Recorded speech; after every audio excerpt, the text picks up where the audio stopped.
Gaza നഗരത്തിൽ പുതിയ സൈനിക ആക്രമണത്തിന് മുന്നോടിയായി ഇസ്രായേൽ സൈന്യം ജനങ്ങളെ ഒഴിപ്പിക്കാൻ ഉത്തരവ് പുറപ്പെടുവിച്ചിരിക്കുകയാണ്. ഏകദേശം 10 ലക്ഷം ഫലസ്തീനികൾ താമസിക്കുന്ന നഗരത്തിൽ ഇത് വലിയ ഭീതിയും ആശങ്കയുമാണ് സൃഷ്ടിച്ചിരിക്കുന്നത്. ഇസ്രായേൽ പ്രസിഡന്റ് ബെഞ്ചമിൻ നെതന്യാഹു ജനങ്ങൾക്ക് വേണ്ടി നേരിട്ട് അഭ്യർത്ഥിച്ചിട്ടുണ്ടായിരുന്നു. ഈ അവസരം പ്രയോജനപ്പെടുത്തുക, ആവശ്യമായ മുൻകരുതലുകൾ സ്വീകരിച്ച് സുരക്ഷിത സ്ഥാനങ്ങളിലേക്ക് നീങ്ങുക എന്നാണ് അദ്ദേഹം പറഞ്ഞത്. ഇതോടെ നഗരവാസികൾ ഒരിക്കലും നേരിട്ടിട്ടുള്ള ഭീഷണിയെ നേരിട്ട് കാണുന്ന വിധത്തിൽ തന്നെ ജീവിക്കേണ്ട അവസ്ഥയിലേക്കാണ് പോകുന്നത്. പല വീടുകളും വ്യാപാര കേന്ദ്രങ്ങളും കെട്ടിടങ്ങളും നശിച്ചിട്ടും നഗരത്തിൽ നിന്ന് പോകാനുള്ള നീക്കം ചിലർക്ക് ഭയവും ആശങ്കയും നൽകുകയാണ്. എങ്കിലും നിരവധി ആളുകൾ എവിടെയാണ് അവർക്ക് സുരക്ഷിതമെന്ന വ്യക്തമായ മാർഗമില്ലാതിരിക്കെ തങ്ങളുടെ നിലയിലും വലതുപാടിലും തന്നെ തുടരുകയാണ്. ഗാസയിലെ ജനങ്ങൾ എവിടേക്ക് പോകണമെന്ന് തീരുമാനിക്കാൻ ശ്രമിക്കുന്നതിൻ്റെ ഇടയിൽ പലരിലും ആശങ്കകളും പിരിമുറുക്കങ്ങളും സൃഷ്ടിക്കപ്പെടുകയാണ്. ചിലർ നഗരത്തിന്റെ തെക്കൻ മേഖലകളിലേക്ക് പോകാൻ ആലോചിക്കുന്നുവെങ്കിലും ഒരു സ്ഥലം പോലും പരമാവധി സുരക്ഷിതമല്ലെന്ന് അവർ തിരിച്ചറിയുകയായിരുന്നു. കഴിഞ്ഞ ആഴ്ചയിൽ നടന്ന ബോംബാക്രമണത്തെ തുടർന്ന് പലരും വീടുകൾ വിടാൻ തയ്യാറായിരുന്നുവെങ്കിലും ഇപ്പോൾ ഭീഷണികൾ കൂടി വർദ്ധിച്ചതോടെ പലരും നീങ്ങേണ്ട സാഹചര്യത്തിലേക്ക് വന്നിരിക്കുകയാണ്. ചില വീടുകളിൽ താമസിക്കുന്ന കുടുംബങ്ങൾ തന്നെ നഗരത്തിലെ സ്വന്തം വാസസ്ഥലത്തിൽ സുരക്ഷിതമെന്ന് കരുതി തുടരുകയാണ്. എന്നാൽ നിരന്തര ഭീഷണികളും അക്രമ സാധ്യതകളും അവർക്ക് ഉളവാക്കുന്ന മാനസിക സമ്മർദ്ദം വലുതാണ്. 2023 ഒക്ടോബറിൽ ആരംഭിച്ച യുദ്ധത്തിന്റെ പശ്ചാത്തലത്തിൽ ഗാസ നിവാസികൾ പലതവണ വീട് വിട്ടു പോകേണ്ട സാഹചര്യം ഉണ്ടായിട്ടുണ്ട്. ഇസ്രായേൽ സൈന്യം ഗാസ നഗരത്തിലെ ജനങ്ങളെ ഖാൻ യൂനിസിലെ തെക്കൻ അൽ മവാസി പ്രദേശത്തേക്ക് മാറാൻ നിർദ്ദേശിച്ചിട്ടുണ്ട്. എന്നാൽ ഈ പ്രദേശം പോലും ഒരു സുരക്ഷിത അഭയസ്ഥലമാണെന്ന് ഉറപ്പിച്ചിട്ടില്ല. നഗരത്തിലെ പല പ്രദേശങ്ങളിലും ടാങ്കുകൾ, ആയുധങ്ങൾ, സൈനിക സന്നാഹങ്ങൾ ഇപ്പോഴും എത്തിച്ചേർന്നുകൊണ്ടിരിക്കുകയാണെന്നും റിപ്പോർട്ടുകൾ പറയുകയാണ്. അതേസമയം ഹമാസ് നിയന്ത്രിക്കുന്ന പ്രദേശങ്ങളിൽ നിന്ന് നിവാസികളെ മാറ്റുക എന്നത് സൈനിക തന്ത്രങ്ങളുടെ ഭാഗമാണെന്നും വിശകലനം ചെയ്യപ്പെടുകയാണ്. ഹമാസ് ശക്തി കേന്ദ്രങ്ങൾ നശിപ്പിക്കാൻ ഇസ്രായേൽ ഒരുക്കുന്ന ഭീഷണി സജീവമായി തുടരുകയാണ്.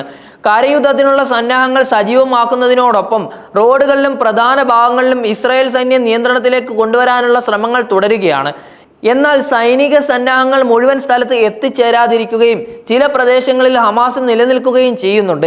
ഇത്തരം സാഹചര്യത്തിൽ ഗാസയിലെ ജനങ്ങൾ തങ്ങളുടെ സുരക്ഷിതത്വം ഉറപ്പാക്കുന്നതിന് ബുദ്ധിമുട്ട് അനുഭവിക്കുകയാണ്. ഉയർന്ന ഭീകരാവസ്ഥ മൂലം ആളുകൾക്ക് അടിസ്ഥാന ആവശ്യങ്ങൾ പോലും ലഭ്യമാകുന്നതിന്റെ കുറവാണ് നിലനിൽക്കുന്നത്. ഭക്ഷണം, വെള്ളം, മരുന്ന് എന്നിവ പ്രയാസകരമായി ലഭിക്കുന്നെങ്കിലുമുണ്ട്. വെടിനിർത്തൽ സാധ്യതകളെക്കുറിച്ചും അന്താരാഷ്ട്ര ഇടപെടലുകളെക്കുറിച്ചും ജനങ്ങൾ നിരീക്ഷണം തുടരുകയാണ്. അമേരിക്കൻ പ്രസിഡന്റ് ഡൊണാൾഡ് ട്രംപ് വെടിനിർത്തൽ നിർദ്ദേശം നൽകി. ഇസ്രായേൽ ഇത് അംഗീകരിച്ചതായി വിദേശകാര്യ മന്ത്രിയും അറിയിക്കുന്നുണ്ട്. എന്നാൽ ഈ വെടിനിർത്തൽ മൂല്യമുള്ളതാണോ, ദീർഘകാല സുരക്ഷ നൽകുന്നതാണോ എന്നുള്ള ആശങ്കകൾ വർദ്ധിക്കുകയാണ്. യൂറോപ്പിലെ പല രാജ്യങ്ങളും ഫലസ്തീൻ രാഷ്ട്രത്തെ അംഗീകരിക്കാനുള്ള നീക്കം ശക്തമാക്കിക്കൊണ്ടിരിക്കുകയാണ്. ഇസ്രായേൽ ഫലസ്തീൻ സംഘർഷത്തെ ചുറ്റിപ്പറ്റി അന്താരാഷ്ട്ര രംഗത്തെ സജീവമായ ചർച്ചകളും തുടരുകയാണ്. ഗാസയിലെ ജനങ്ങളുടെ നാശനഷ്ടങ്ങളും മനുഷ്യക്കെടുതിയും വലിയ ആശങ്കയാണ് ഉളവാക്കുന്നത്. ഈ ആക്രമണത്തിൽ ഏകദേശം 1200 പേർ കൊല്ലപ്പെട്ടുവെന്നും 251 പേർ ബന്ദികളാക്കപ്പെട്ടിട്ടുണ്ടെന്നും ഇസ്രായേലി കണക്കുകൾ പറയുകയാണ്. ബന്ദികളായവരിൽ 48 പേരിൽ 20 പേർ മാത്രമേ ജീവിച്ചിരിപ്പുള്ളൂ എന്ന് കരുതപ്പെടുകയാണ്. ഇതിനൊപ്പം 64,000-ത്തിലധികം ഫലസ്തീനികൾ കൊല്ലപ്പെട്ടുവെന്ന് പ്രാദേശികമായി പലരുടെയും വീടുകളും വസ്തുക്കളും നശിച്ചുവെന്ന ഗാസ ആരോഗ്യ മന്ത്രാലയവും റിപ്പോർട്ട് ചെയ്യുന്നുണ്ട്. ഉയരമുള്ള കെട്ടിടങ്ങൾ പലതും തകർന്നു പോവുകയായിരുന്നു. ആശുപത്രികൾ, വിദ്യാലയങ്ങൾ, പൊതുസേവന സ്ഥാപനങ്ങൾ പ്രവർത്തനക്ഷമത നഷ്ടപ്പെട്ടുവെന്ന് റിപ്പോർട്ടുകൾ വ്യക്തമാക്കുകയാണ്. ജനങ്ങളുടെ മനുഷ്യാവകാശ പ്രശ്നങ്ങൾ അന്താരാഷ്ട്ര തലത്തിൽ ചർച്ച ചെയ്യപ്പെടേണ്ട സാഹചര്യമാണ് ഇപ്പോൾ നിലവിലുള്ളത്. രക്ഷാപ്രവർത്തകർ, മനുഷ്യാവകാശ സംഘടനകൾ, ഐക്യരാഷ്ട്രസഭ എന്നിവ ഗാസയിലെ ജനങ്ങളുടെ സുരക്ഷിതത്വം ഉറപ്പാക്കാൻ സമ്മർദ്ദം ചെലുത്തുകയാണിപ്പോൾ.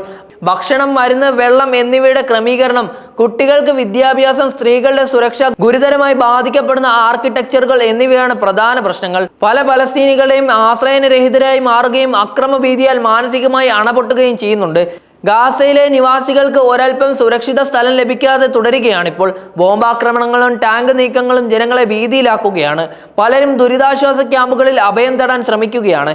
എന്നാൽ ക്യാമ്പുകൾ പോലും പരമാവധി സുരക്ഷിതമല്ല. അന്താരാഷ്ട്ര വാർത്താ ഏജൻസികൾ ഗാസയിലെ അവസ്ഥയെ പ്രധാന വാർത്തയായി എത്തിക്കുന്നതോടെ ലോകമെമ്പാടുമുള്ള ആളുകൾ ഇതിനെ ശ്രദ്ധിക്കുന്നുണ്ട്. ജനങ്ങളുടെ ദുരിതവും രക്ഷാപ്രവർത്തനങ്ങളുടെയും സൈനിക പ്രവർത്തികളുടെയും സങ്കീർണതയും വലിയ ആലോചനയ്ക്ക് കാരണമാക്കുന്നുണ്ട്.